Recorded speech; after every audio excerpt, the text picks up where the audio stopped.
Les écologistes sont les premiers à être reçus. Les socialistes les convoquent pour un tour d'horizon. Pas encore question de négociation formelle, même si on pourrait y croire. Les préférences ont été, on a toujours été très clairs, donc maintenant il faut passer, je dirais, à la phase opérationnelle de ce qu'on a exprimé durant la campagne. Et comme dans toute négociation, voilà, ça ouvre le champ des possibles, mais l'objectif est évidemment de pouvoir définir un projet fort. Ici, ce sont des contacts préliminaires, il n'y a pas de négociation qui est enclenchée, il n'y a pas de décision sur les choix des partenaires de la part de personne. C'est un échange d'informations. Nous, on répète et on le dit sans surprise que les enjeux climatiques, environnementaux et de justice sociale et de gouvernance doivent être au cœur. Vient ensuite le tour des libéraux. Après une campagne longue et 5 années d'opposition, ils rappellent aux socialistes les années passées ensemble au gouvernement. Pourquoi ne pas remettre le couvert ?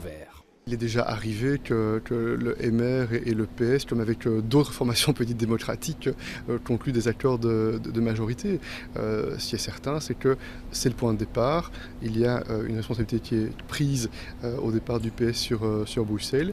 Et nous verrons dans les jours et les semaines qui viennent quels sont les développements sur le plan des régions, à Bruxelles, en Wallonie, mais aussi sur le plan fédéral. C'est clair que si on pouvait avoir des relais plus clairs entre le niveau fédéral et les niveaux régionaux, ça aiderait. Mais on connaît aussi l'autonomie des régions et l'autonomie du fédéral. Donc on va voir si pendant les prochaines semaines on peut travailler au moins une analyse commune sur ce qu'il faut faire dans les différents grands domaines qui ont agité la campagne, on ne va pas y revenir, mais qui vont aussi constituer le projet politique des 5 prochaines années. Bruxelles doit-elle tenir compte des majorités qui seront dégagées ailleurs ou doit-elle faire comme si de rien n'était ? Ce dont on a aussi parlé, c'est des liens évidemment entre Bruxelles et la Flandre, Bruxelles et la Wallonie, Bruxelles et le fédéral.